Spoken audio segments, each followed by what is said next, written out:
going to visit a friend in the hospital sounds like a pretty awesome thing to do. I haven't been a real hospital visitor a ton in my life, but I like visiting Ron, and I would be grateful if someone visited me if I was in the same position.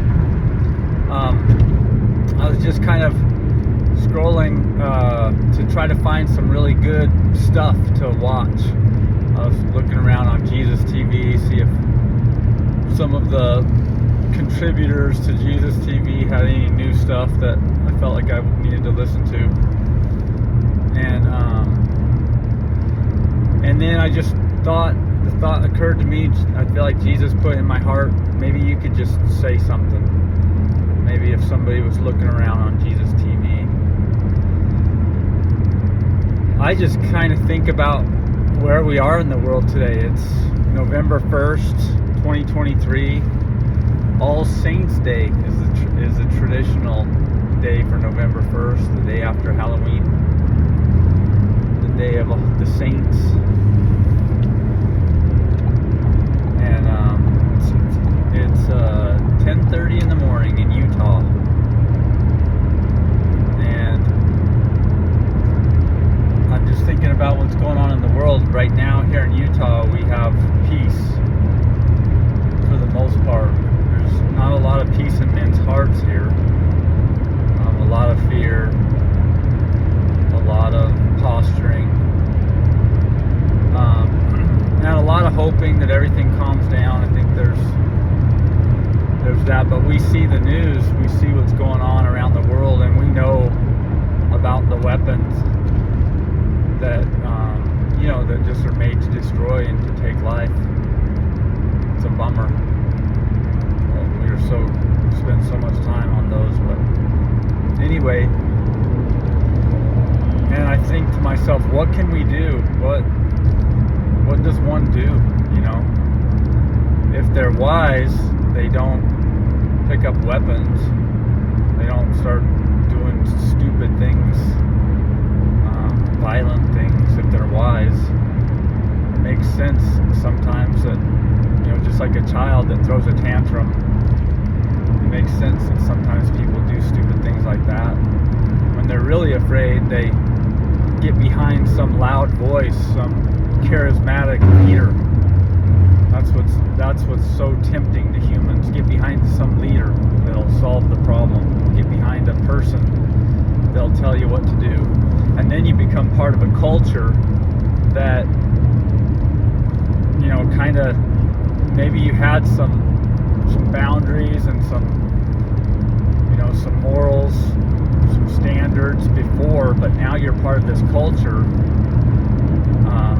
and you're like, I'm going to do what they're saying, because I don't know what to do, and this guy seems like he knows what to do. These guys also think this guy knows what he's doing, so I'm going to do that too. Then the little still small voice says, yeah, but this goes against, remember, what you felt before? Yeah, but you need to be quiet, still small voice, because everything around me is saying to choose this way, and I've got to justify it. So then our ego, which is just our mind, is saying, this is why it's okay to do these things that you wouldn't have done before. This is why. Oh, okay, all right. And so,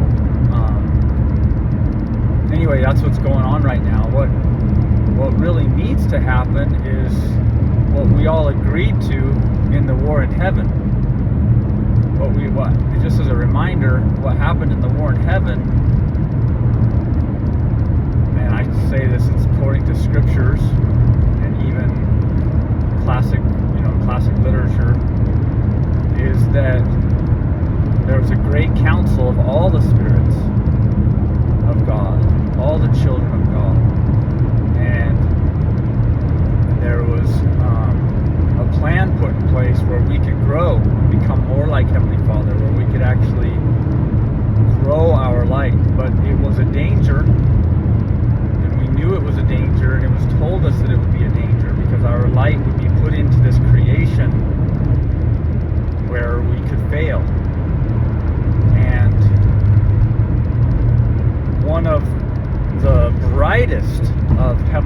Father's children. He was so bright, that they called him Lucifer, son of the morning.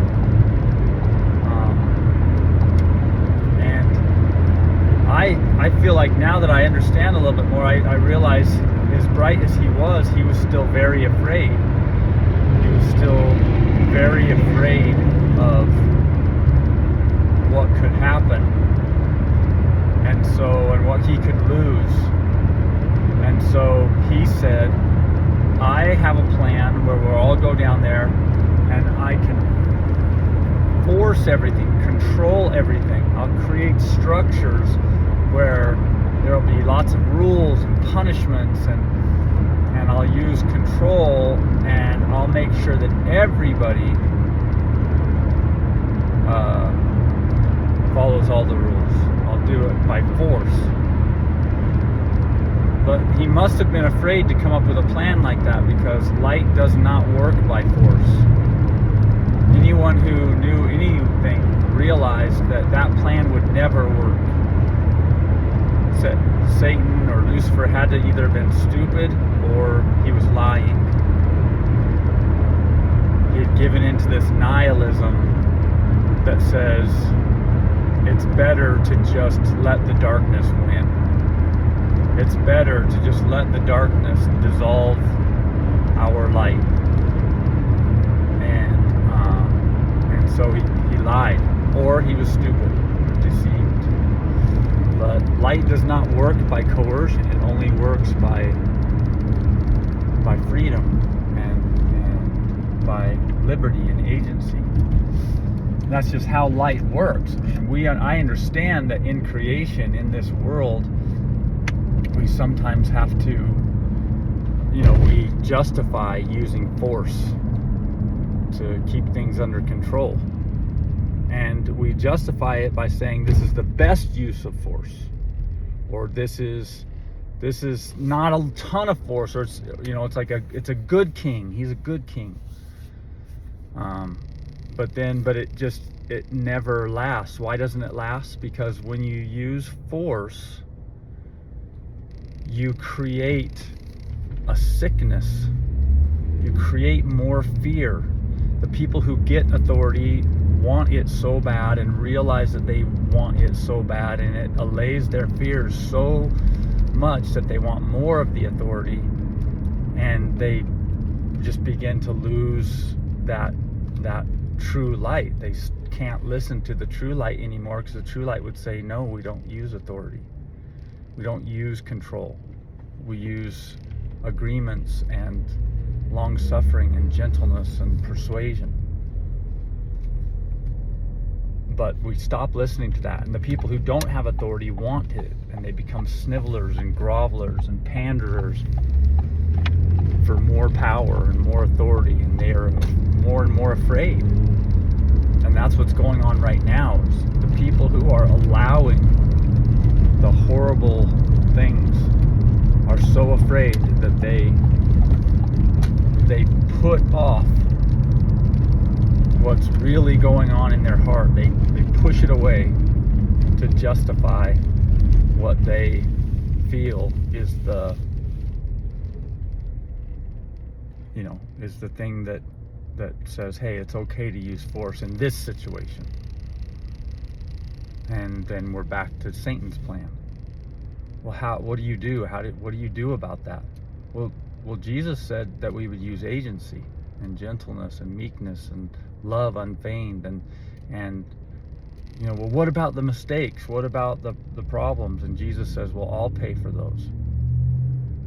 And to some, it's just it's hard, they can't fathom, like, well, how are you going to create order? But you create order when every member of the community, and a community is people, it has to be the size that people all know each other.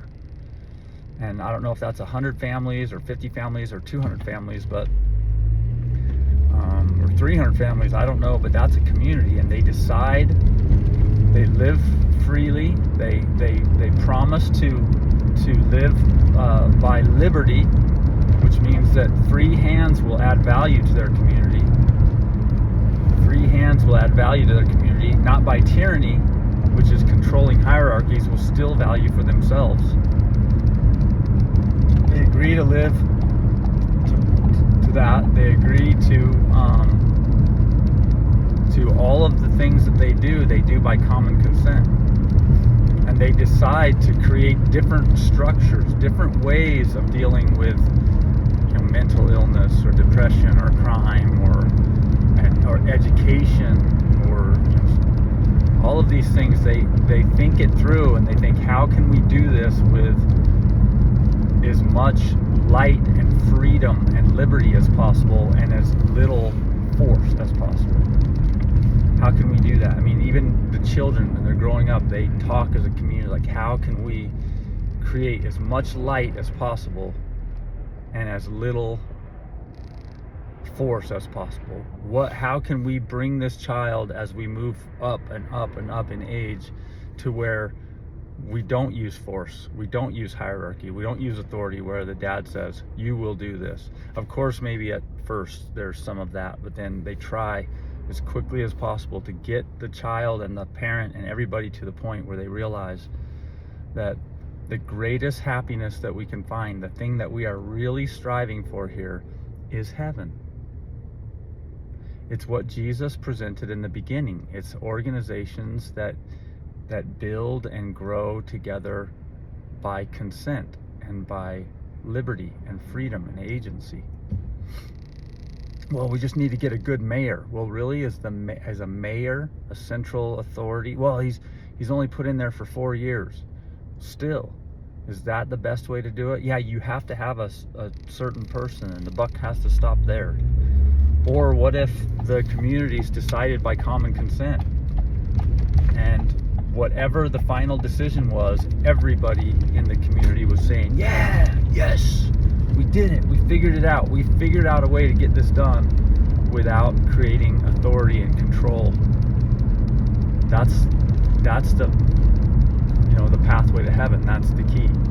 And there's two things that people need to realize, and they're key, and that is, one, organization can be done by a dictator, it can be done by a bare majority rules, it can be done by a strong majority rules, and it can be done by a small group of people, it can be done by one person, it can be done in lots of ways, or it can be done by a networked republic of communities. It's a republic, it's a network, it's a republic. What does a republic mean? It means that when these people need to talk to those people, these people choose by common consent their representative. That representative works with other representatives to come up with something that they all agree on, not majority rules, or not dictatorship, or not strong majority. And then once they find agreement, then that's what they do. And well, what about the certain things they can't find agreement on? Well, they hold on those. They wait on those until they can find agreement.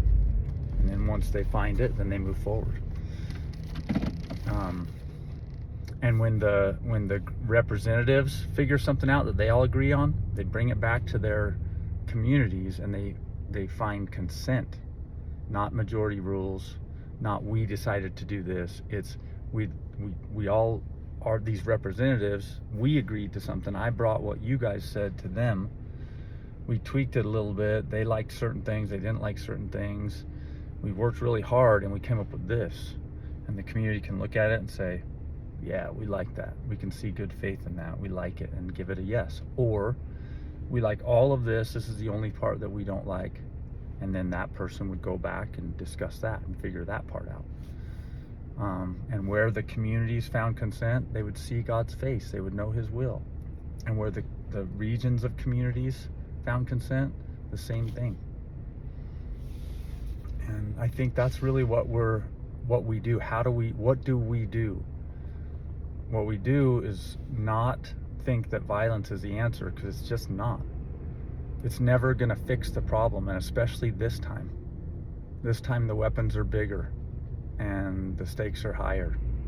It's not about violence. It's about organizing in communities and convincing our authority figures to voluntarily be like Cincinnatus of old, be like George Washington more recently, where they stepped down. They stepped away from their authority instead of trying to get more and more of it.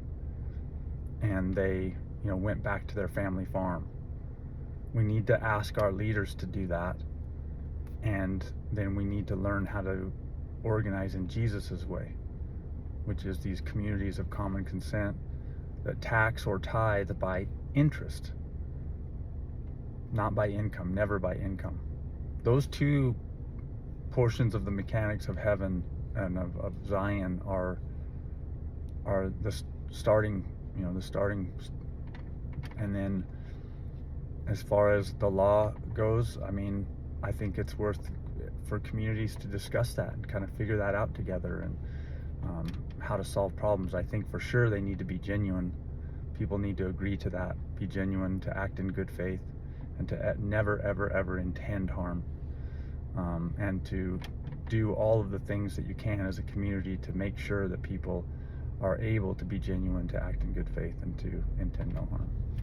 And I hope you liked that episode of Jesus TV today on this All Saints Day, November 1st, 2023.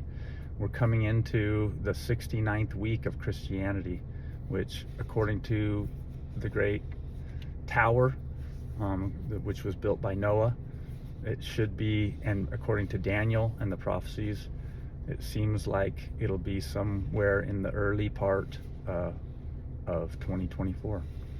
And I have a friend named Greg who says we go to war in 2024 and our greatest weapon is charity. And I agree with him. Bye for now.